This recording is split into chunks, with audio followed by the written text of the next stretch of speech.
మాంగళ్య shopping mall ఆర్సీపురంలో Ambedkar statue ఎదురుగా July 12న రాశి ఖన్నా చేతుల మీదుగా గ్రాండ్ ఓపెనింగ్. చేతగాని సవాళ్లు విసరడం, ప్రత్యర్థులు సై అనగానే తోకమడవడం ఏపీలో కూటమి నేతలకు పరిపాటిగా మారిపోయింది. అవినీతిని ఆధారాలతో నిరూపిస్తామంటుంటే ప్రతిపక్ష నేతలను పోలీసులతో గృహ నిర్బంధం చేయిస్తూ పరువు కాపాడుకునే ప్రయత్నం చేస్తున్నారు. ఇంతకీ ఏంటి సవాళ్లు, ప్రతి సవాళ్ల రాద్ధాంతం? Watch it. శ్రీ సత్యసాయి జిల్లాలో టీడీపీ ఎమ్మెల్యే ఎంఎస్ రాజు అవినీతిపై జిల్లాలో తీవ్ర చర్చ నడుస్తోంది. దీనిపై సమాధానం చెప్పలేక వైఎస్ఆర్సీపీ నేత తోపుదుర్తి ప్రకాష్ రెడ్డికి ఎంఎస్ రాజు సవాల్ విసిరారు.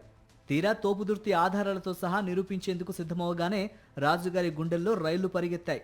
వెంటనే పోలీసులను ఉసిగొలిపి తోపుదుర్తిని ఇంటి నుంచి బయటకు రాకుండా అరెస్టు చేయించారు. నోటుకొచ్చినట్లు మాట్లాడి చివరకు పోలీసుల వెనక దాక్కోవడంపై స్థానికులు మండిపడుతున్నారు. మీరు ప్రభుత్వంలో ఉన్నారు, మంచి చేసే అవకాశం మీ దగ్గరే ఉంది, మాకు లేదు. మేము ఏదైనా మీరు చేసిన తప్పులను ప్రశ్నించేటువంటి ప్రతిపక్షంలోనే ఉన్నాం. మీరు ఈ అవకాశాన్ని సద్వినియోగం చేసుకుండా, ప్రజలకు ఇచ్చిన హామీలు నెరవేర్చకుండా, శాంతి భద్రతలు కాపాడేటువంటి ప్రయత్నం చేయకోకుండా మీరే దోపిడీకి పాల్పడతా, మీరే దుర్మార్గాలు చేస్తా, మీరు మమ్మల్ని విమర్శ చేయడం ఏంది, వరాతరాన్ని మాట్లాడడం ఏంది? వీరికి తోడు అమిలియన్ సురేంద్ర, వీరు ముగ్గురు మడక్సిర ప్రాంతంలో రైల్వే కాంట్రాక్టులు, రోడ్డు కాంట్రాక్టులు అన్నీ కూడా ఏకపక్షంగా దోపిడీ చేసుకుంటూ ఉన్నారు. ఇక ఆళ్లగడ్డలో ఎమ్మెల్యే భూమా అఖిలప్రియ వ్యవహారం మరీ దారుణంగా మారింది. చికెన్ షాపుల్లో కిలోకు 10 రూపాయల కమిషన్ల దగ్గర నుంచి అహోబిలం దేవస్థానం తలనీలాల టెండర్ల వరకు దేన్ని వదలటం లేదు. ఈ దోపిడీని ప్రశ్నించిన వైఎస్ఆర్సీపీ నేత బ్రిజేంద్రనాథ్ రెడ్డిని ఇంటికొచ్చి కొడతా అంటూ బెదిరించారు. బ్రిజేంద్రనాథ్ ఆధారాలతో బయలుదేరగానే తన బాగోతం బయటపడుతుందనే భయంతో పోలీసులను పంపి ఆయన్ను అరెస్టు చేయించడం అఖిలప్రియ దిగజారుడుతనానికి అద్దం పడుతోంది. నేను అహోబిలంలో జరిగే అన్యాయాన్ని మాత్రమే ప్రశ్నిస్తున్నాను. అహోబిలంలో అన్యాయం జరుగుతుందా లేదా, అక్రమాలు జరుగుతున్నాయా లేదా, దోపిడీ జరుగుతుందా లేదా అన్నదే నేను ప్రశ్నిస్తున్నా తప్పితే నేను వేరేది ప్రశ్నించడం లేదు. ఈరోజు మీరు ఏ రైట్తో వెళ్ళి అక్కడ ఆపారు, దేనికి ఆపారు? ఆ అగ్రిమెంట్ ఒరిజినల్ కాదంటున్నావు, దాని మీద ఎవరు కంప్లైంట్ ఇవ్వాలా? పీఠాధిపతి కంప్లైంట్ ఇవ్వాలి కదా, మఠం వాళ్ళు కంప్లైంట్ ఇవ్వాలి, మఠం వాళ్ళు కంప్లైంట్ ఇచ్చేవాళ్ళు కదా.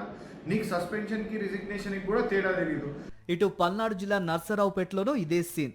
అభివృద్ధిపై కోటపకొండపై చర్చకు రమ్మంటూ వైఎస్ఆర్సీపీ మాజీ ఎమ్మెల్యే డాక్టర్ గోపిరెడ్డికి టీడీపీ ఎమ్మెల్యే అరవింద్ బాబు సవాల్ చేశారు. తీరా గోపిరెడ్డి డాక్యుమెంట్లతో బయలుదేరితే పోలీసులు అడ్డుకున్నారు. గతంలో ఉద్యోగాల కోసం ఎస్పీ ఆఫీసు బాత్రూంలో దూరి గడియ పెట్టుకున్న అరవింద్ బాబు ఇప్పుడు సవాళ్ల డ్రామాలు ఆడుతున్నారు. అటు తాడిపత్రిలోనూ జేసీ ప్రభాకర్ రెడ్డి సవాల్ చేయటం, కేతిరెడ్డి పెద్దారెడ్డి వస్తూ ఉంటే పోలీసులతో అడ్డుకోవటం షరా మామూలైపోయింది. ఏపీలో జరుగుతున్న ఈ పరిణామాలను చూసి జనం నవ్వుకుంటున్నారు.